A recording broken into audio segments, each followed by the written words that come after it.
नमस्कार दोस्तों, आप सभी का हमारे चैनल पर स्वागत है। आज मैं आपको एक ऐसी कहानी बताने जा रही हूँ जो सुनने के बाद आपको समझ आ जाएगा कि भगवान जो करते हैं अच्छे के लिए ही करते हैं।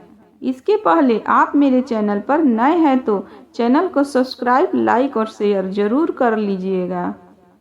बहुत समय पहले की बात है। एक गांव में एक गरीब औरत अपने दो छोटी बच्चियों के साथ रहती थी। उस औरत के पति की मृत्यु हो गई थी। वह औरत किसी तरह मजदूरी करके अपने दोनों बच्चियों को पाल रही थी। धीरे धीरे समय बीतता गया। वह औरत अपने दोनों बच्चियों के साथ बहुत खुशी से रहती थी। कुछ दिनों से उसकी तबीयत खराब चल रही थी। एक दिन उसकी मृत्यु का समय आ गया। यमराज ने अपने एक दूत को भेजा कि जाओ, उस औरत का प्राण हरण करके शीघ्र लेकर आओ। वह यमदूत उस औरत की आत्मा को लेने के लिए उसके घर पहुंचा तो उसने देखा कि उसकी दोनों छोटी बच्चियां छोटी थी और रो रही थी। यमदूत ने जब यह सब दृश्य देखा तो उसके अंदर बड़ी दया आ गई। यमदूत बिना उस औरत के प्राण हरण किए यमराज के पास चला गया और यमराज से बोला कि हे प्रभु, उस औरत के दो छोटी छोटी बच्चियां हैं। उस औरत के अलावा उनका कोई सहारा नहीं है। आप कुछ दिनों के लिए उस औरत की आयु बढ़ा दीजिए। यमदूत की ऐसी बात सुनकर यमराज बहुत क्रोधित हुए और यमदूत से कहा कि यह असंभव है। तुमने सृष्टि के विरुद्ध कार्य किया है, अतः इसका तुम्हें उचित दंड मिलेगा। तुम्हारा दंड यह है कि जब तक तुमको अपने ऊपर 3 बार हंसी ना आ जाए तब तक तुमको मृत्यु लोक में ही रहना होगा। ऐसा कहकर यमराज ने उस यमदूत को यमपुरी से निकाल दिया। वह यमदूत पृथ्वी लोक पर आ गया। उस समय बहुत ठंड पड़ रही थी। वह यमदूत ठंड के मारे बहुत कांप रहा था। उसी समय उसी रास्ते से एक युवक गुजर रहा था। उस युवक के हाथ में एक कंबल था। उस यमदूत की ऐसी दशा को देखकर उस युवक ने उसे कंबल दे दिया और कहा कि आप हमारे साथ चलिए। वह युवक उस यमदूत को अपने घर ले आया। तब उस युवक की पत्नी ने उस युवक से पूछा कि आप कंबल लेने गए थे, कहाँ है कंबल? तब उसने युवक ने कहा कि कंबल मैंने उस आदमी को दे दिया।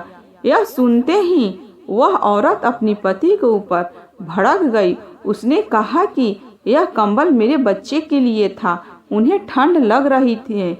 वह आदमी को कंबल क्यों दिए? उसको देने की कोई आवश्यकता नहीं थी। सुनकर उस यमदूत को अपने ऊपर हंसी आ गई कि भला हमें कंबल की क्या आवश्यकता है, मैं तो खुद यमदूत हूँ। इसके बाद वह यमदूत धीरे धीरे जूता सिलने का काम करने लगा। एक बार वह यमदूत बहुत बढ़िया चप्पल बनाया था। तब एक आदमी ने उस यमदूत से कहा कि क्या तुम्हें पता नहीं है कि इस राज्य में चप्पल सिर्फ मरने वाले के लिए ही बनाया जाता है। थोड़ी देर बाद राजा का एक सिपाही आया और उस यमदूत से बोला कि राजा की मृत्यु हो गई, उसके लिए एक चप्पल बना दो। यमदूत तो पहले से ही चप्पल बना के रखा हुआ था। यह सोचकर उस यमदूत को दूसरी बार अपने ऊपर हंसी आई। इसके बाद उस यमदूत के सामने एक गाड़ी आती है। वह गाड़ी काफी महंगी थी। उस गाड़ी से 2 लड़कियां तथा एक औरत बाहर निकलती है। वह यमदूत उन दोनों लड़कियों को देखकर बहुत हैरान हो गया कि ये तो वही लड़कियां हैं जिनके माँ के प्राण मैं हरण करने गया था। उस समय ये दोनों रो रही थी।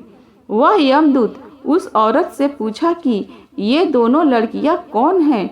वह औरत बोली कि मैंने इन दोनों लड़कियों को गोद लिया है। बचपन में ही इनकी माँ का देहांत हो गया था। उसके बाद ये अनाथ आश्रम रहती थी। मेरे पास कोई औलाद नहीं थी, इसीलिए मैंने इन दोनों को गोद ले लिया। मेरे पास धन दौलत की कोई कमी नहीं है, मेरे बाद सब कुछ इन्हीं दोनों का तो है।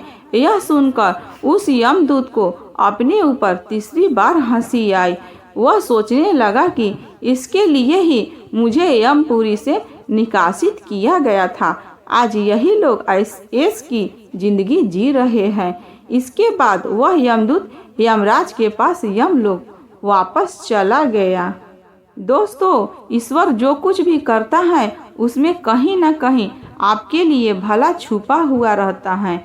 इस कहानी से ही देखिए कि यदि उस औरत का प्राण हरण न होता तो वह दोनों बच्चियां अनाथ आश्रम में न पहुंचती।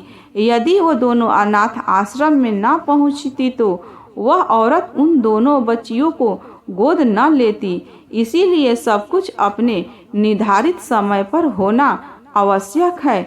जो कुछ आपको मिलना है वो सब निर्धारित समय आने पर आपको मिल जाएगा। इसीलिए हमें कभी भी किसी बात का अफसोस नहीं करना चाहिए। ईश्वर हमारे साथ जो कुछ भी करता है उनमें कहीं न कहीं हमारी भलाई छुपी होती है। इसी वीडियो के साथ मैं आपसे अलविदा लेती हूँ। ऐसी ही मोटिवेशनल स्टोरियाँ सुनने और जानने के लिए आप मेरे चैनल पर बने रहे और इसके लिए आपको मेरे चैनल को सब्सक्राइब, लाइक और शेयर करते रहना चाहिए। बाय बाय दोस्तों।